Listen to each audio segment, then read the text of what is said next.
Hello everyone, welcome back to Dugout Daily. I'm Charlie and today we have another video.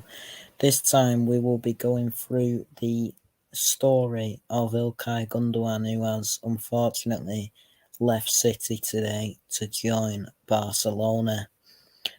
So we'll go through his story, go through the highs, the lows, and just look back at the great memories he's created at this football club. Before we get going, make sure to like, share and subscribe to the channel if you're new around here. Dugout Daily, the football channel, hit the Apex the F1 channel, and at Chef C Hibs on Twitter. We will get going then, and of course we will start at the very beginning, the 2nd of June 2016, where Gundogan signed for Manchester City on a 4-year contract for an estimated fee of £20 million. He was the club's first signing for new manager Pep Guardiola. He made his debut on the 14th of September, playing for the first time in 4 months in a 2016-17 Champions League group stage game at home to Borussia Mönchengladbach, where City won 4-0. Gundogan won a penalty that was converted by Aguero.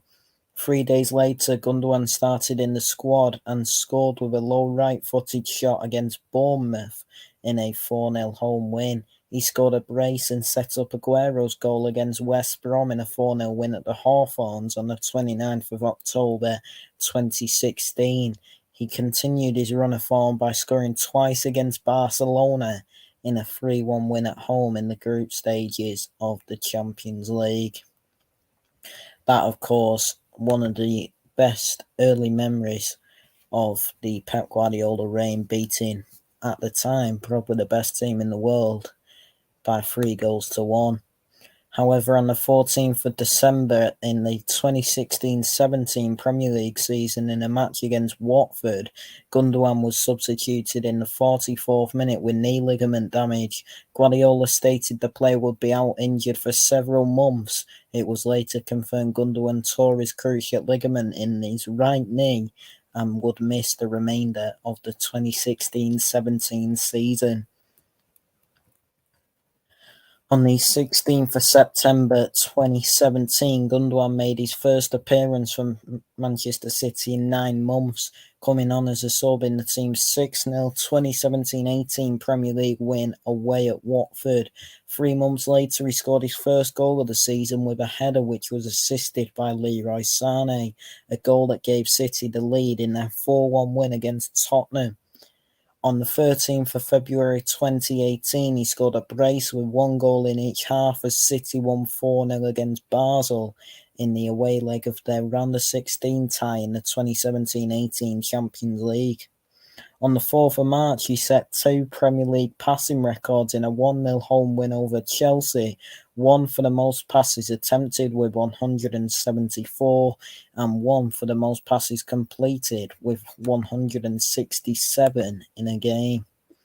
The previous holder of both of these records was former City teammate Yaya Toure, who completed 157 passes from 168 attempts against Stoke in December 2011.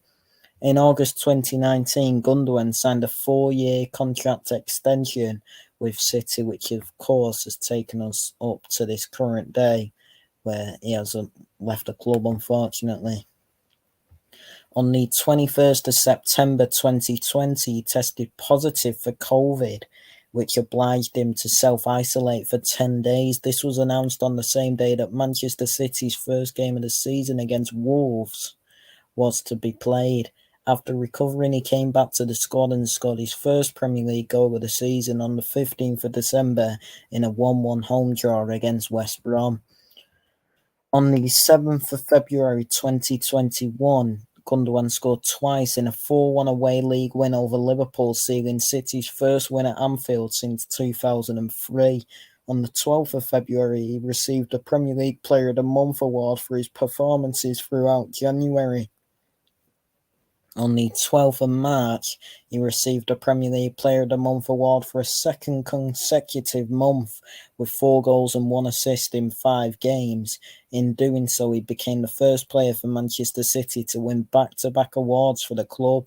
He was City's highest goalscorer of the league season with 13. On the 29th of May, he played in his second Champions League final and his first ever Champions League final for Manchester City, where we unfortunately fell to a 1-0 defeat against Chelsea. On the 22nd of May 2022, he scored 2 goals in a 3-2 home win against Aston Villa on the final day of the 21-22 Premier League season, a result that clinched the Premier League title for Manchester City. One of the greatest days of the Pep Guardiola era, and he is the reason for that.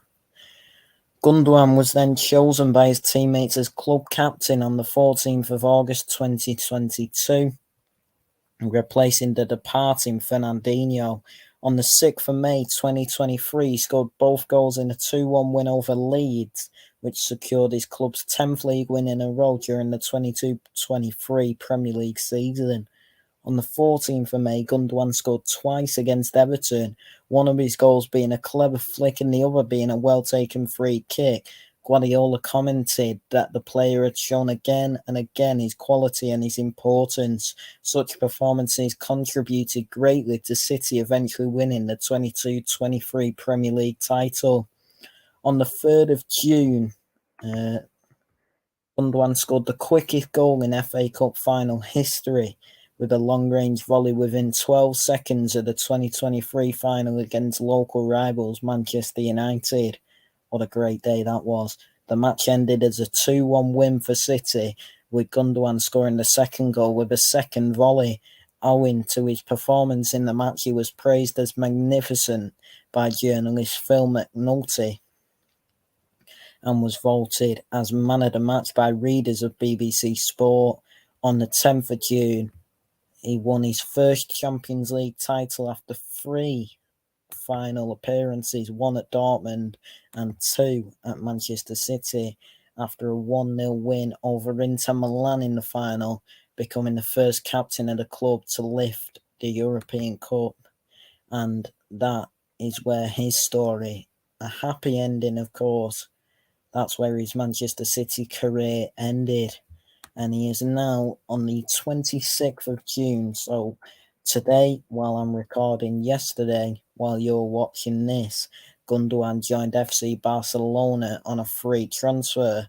His contract is up until the end of the 24-25 La Liga season.